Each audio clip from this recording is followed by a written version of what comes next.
আসসালামু আলাইকুম, কেমন আছেন সবাই? Welcome to Shimul fitness. আমি মোহাম্মদ শাহাদাত হোসেন শিমুল, ফিটনেস ট্রেনার। আজকের টপিক হবে আমাদের chest muscle, lower chest, middle chest, upper chest, full চেস্টের ওয়ার্কআউট করব আজকে এবং অনেক সুন্দর একটা রুটিন পাবেন। কিন্তু তার আগে যারা আমার চ্যানেলটিকে সাবস্ক্রাইব করেন নাই তারা অবশ্যই একটা ক্লিক বাটনে চাপ দিয়ে সাবস্ক্রাইব করে ফেলবেন, লাইক করবেন, কমেন্ট করবেন। আর ফিটনেসের যাবতীয় ফর্ম সঠিক গাইডলাইন পেতে আমার সাথেই থাকবেন। যখন আমরা চেস্টের ওয়ার্কআউট করতে যাই তখন আমাদের লোয়ার পার্ট আর মিডল পার্ট, এই দুই পার্টের ফোকাস থাকে অনেক বেশি। এই কারণে আমাদের আপার চেস্ট অনেক কম হয়ে যায়, এই জন্য আমাদের চেস্ট দেখতে ভালো লাগে না। সো যখন আপনারা চেস্টের ওয়ার্কআউট করতে যাবেন তখন ফার্স্টে চেস্ট আগে সুন্দর করতে হইলে আপার চেস্টকে আগে করে ফেলবেন। দেন পরে যখন আমরা লোয়ার চেস্ট, মিডল চেস্ট করতে যাব তখনও আমাদের আপার চেস্ট ইনভলভ হবে, তাহলে আমাদের চেস্ট অনেক ভালো এবং সুন্দর হবে। সো প্রথমে আমরা যেটা করব, ইনক্লাইন প্রেস করে নিব। যাদের মেশিন আছে তারা মেশিন দিয়ে করবেন, যাদের মেশিন নাই তারা বেঞ্চটাকে একটু ইনক্লাইন করে নিয়ে বারবেল অথবা ডাম্বেল দিয়ে প্রেস করবেন। যেটা করব, আমাদের মেশিনে যদি করি তাহলে বডিটাকে ইনক্লাইনের মতো করে রাখবো। দেন এখানে ধরে এটাকে উপরে উঠাবো একটু ফাস্ট, নিচে যখন নামাবো তখন আস্তে আস্তে নিচে নামাবো, যেন আমার চেস্ট একদম স্ট্রেচ হয়। উঠানোর সময় একটু ফাস্ট উঠাবো, তাহলে দেখেন আমাদের আপার চেস্ট অনেক ভালো ফোকাস হচ্ছে। নামানোর সময় স্লো, আস্তে আস্তে, যেন আমাদের মাসেলে স্ট্রেস আছে। এভাবে প্রেস করব আর আস্তে আস্তে নিচে নামাবো। এটা আপনারা করবেন 12টা থেকে 15টা রেপস 3 সেট করে। এখন যেটা করব আমরা সেটা হচ্ছে পেক ফ্লাই। পেক ফ্লাই করার সময় আমাদের মিডল চেস্টকে বেশি ফোকাস করে, কিন্তু আমরা করব হচ্ছে লোয়ার চেস্টের জন্য। লোয়ার চেস্টের জন্য যখন আমরা পেক ফ্লাই করব তখন বডিটাকে এইভাবে আর সোজা রাখা যাবে না।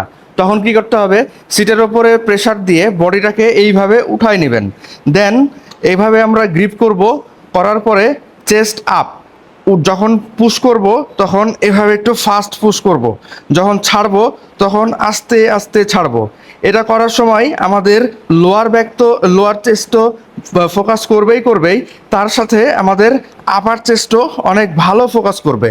সো আমরা এভাবে আস্তে আস্তে ছাড়বো, এভাবে একটু ফাস্ট প্রেস করব। ছাড়ার সময় ব্রিথ ইন, আপনাকে টার্গেট রাখতে হবে যেন লোয়ার চেস্ট স্ট্রেচ হয়। উঠানোর সময় একটু fast breathe out.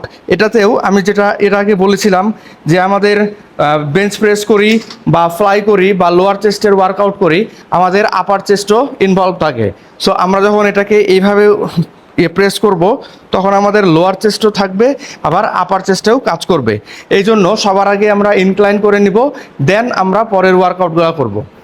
Next workout করব আমরা ডাম্বেল দিয়ে ডিক্লাইন বেঞ্চ প্রেস। সো বেঞ্চটাকে এরকম ডিক্লাইন করে নেবেন, নেওয়ার পরে ক্যাপাসিটি অনুযায়ী ওয়েট নিয়ে নিতে হবে। তারপরে এটাকে নিয়ে আস্তে করে শুয়ে যেতে হবে। তারপরে চেস্ট আপ করে এটা আমাদের লোয়ার চেস্ট বরাবর ডাম্বেলটাকে রাখবো, রেখে একটু সামনের দিকে এইভাবে প্রেস করব। তাহলে দেখেন আমাদের লোয়ার চেস্টও ফোকাস হচ্ছে, আবার আপার চেস্টও ফোকাস হচ্ছে। নামানোর সময় এটাকে আস্তে আস্তে নিচে নামাবো, যেন আপনার চেস্টের ওপরে স্ট্রেস ফিল আসে। উঠানোর সময় একটু ফাস্ট ব্রিথ আউট, নামানোর সময় আস্তে আস্তে স্লো ব্রিথ ইন। এভাবে যদি আপনারা করেন তাহলে এটা আমাদের লোয়ার চেস্ট অনেক সুন্দর হবে, সাথে আমাদের আপার চেস্টও একটু ফোকাস করবে। এটা আপনারা করবেন 12টা থেকে 15টা রেপস 3 সেট করে। নেক্সট ওয়ার্কআউট করব আমরা বারবেল দিয়ে বেঞ্চ প্রেস। তবে এই বেঞ্চ প্রেস আমরা মিডল চেস্টের জন্য করব না। কিভাবে করব দেখে নিন। প্রথমে আপনার ক্যাপাসিটি অনুযায়ী ওয়েট নিয়ে নেবেন, দেন বারবেলটাকে উপরে উঠায় নেবেন, চেস্ট আপ। এটা আমরা এখন লোয়ার মানে মিডল চেস্টে নামাবো না, আমরা কোথায় নামাবো, এটা আপার চেস্টে নামাবো। হাতটাকে একটু সোজা করে নিব, দেন প্রেস করব। নামানোর সময় স্লো নামাবো, নিঃশ্বাস নিব। উঠানোর সময় একটু ফাস্ট উঠাবো, নিঃশ্বাস ছাড়বো।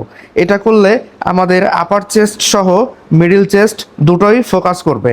এটাও আপনারা করবেন 12টা থেকে 15টা রেপস 3 সেট করে। আপার চেস্ট করলাম, মিডল চেস্ট করলাম, লোয়ার চেস্ট করলাম।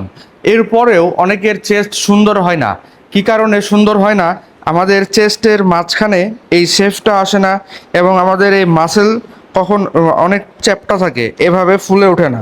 সো এটা করার জন্য আমরা কি করব, একটা ওয়ার্কআউট করব। এই ওয়ার্কআউটটা করার জন্য আপনাদের ক্যাপাসিটি অনুযায়ী দুটো ডাম্বেল নিতে হবে।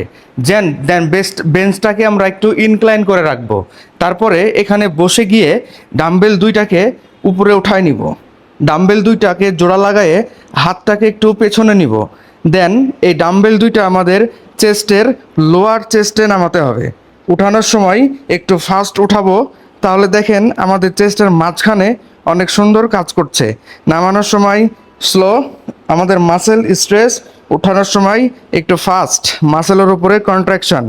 তাহলে এটা আমাদের এই মাসেলের ওপরে ভালো ফোকাস করবে এবং আমাদের চেস্ট দুইটাকে আলাদা করে দিবে এবং অনেক সুন্দর একটা শেপ নিয়ে আসবে। সো এরকম চেস্ট আপনারা যদি পেতে চান তাহলে এই ওয়ার্কআউটগুলো করবেন। নেক্সট ওয়ার্কআউট করব আমরা চেস্টের জন্য ডিপস। চেস্টের জন্য ডিপস করার জন্য আমাদের এইরকম দুইটা হ্যান্ডেল লাগবে। ডিপসের মেশিনও পাওয়া যায়, আবার অনেক সময় অ্যাসিস্ট্যান্ট পুল আপেও এই সিস্টেমটা থাকে। সো আপনাদের যেটাই থাকবে আপনারা সেটা দিয়ে করে নেবেন। ডিপস করার জন্য একটা ভুল আমাদের থাকে, সেটাও আমি দেখাই দিচ্ছি। সেটা হচ্ছে আমরা যখন এভাবে দাঁড়ায়ে বডিটাকে এইভাবে সোজা করে অনেক সময় নামাই। এভাবে যদি সোজা করে নামাই তাহলে এটা আমাদের চেস্টে কাজ করবে না। এটা আমাদের কাজ করবে কোথায়? এটা কাজ করবে আমাদের ট্রাইসেপ মাসলে। সো চেস্টে যদি আপনি করতে চান চেস্টের জন্য, তাহলে আপনাকে কি করতে হবে? এইভাবে উঠে বডিটাকে নিচে নামাই দিতে হবে। দেন পা দুটাকে ক্লোজ করে বডিটাকে এইভাবে সামনের দিকে ঝুঁকায় রাখবেন। দিয়ে এইভাবে নামবো, আর ওঠার সময় একটু ফাস্ট উঠবো। নামার সময় স্লো, ব্রিথ ইন। ওঠার সময় একটু ফাস্ট, ব্রিথ আউট। এইভাবে আপনারা যতটা পারবেন করবেন, তবে 10টা থেকে 12টা করার চেষ্টা করবেন।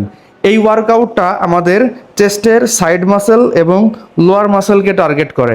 এটা অনেক গুরুত্বপূর্ণ একটা ওয়ার্কআউট, আপনারা এটা সঠিকভাবে করার চেষ্টা করবেন। আসলে ওয়ার্কআউটের কোনো শেষ নাই, অনেক ভেরিয়েন্ট, অনেক রকম করে ওয়ার্কআউট করা যায়। সো আজকের মতো আমাদের চেস্টের ওয়ার্কআউট শেষ হয়ে গেল। এত সুন্দর চেস্ট পেতে আমার ওয়ার্কআউটগুলো করবেন, আমাকে ফলো করবেন। যারা সাবস্ক্রাইব করেন নাই এখনও, আমার চ্যানেলটিকে সাবস্ক্রাইব করে দিবেন। আর আপনাদের মতামত আমাকে কমেন্টে জানাই দিবেন। কার কি সমস্যা, কার কি সমাধান করা লাগবে, সব কিছু আপনাকে কমেন্টে জানাবেন। আমি আমার সাধ্যমতো আপনাদেরকে সলভ করার চেষ্টা করব।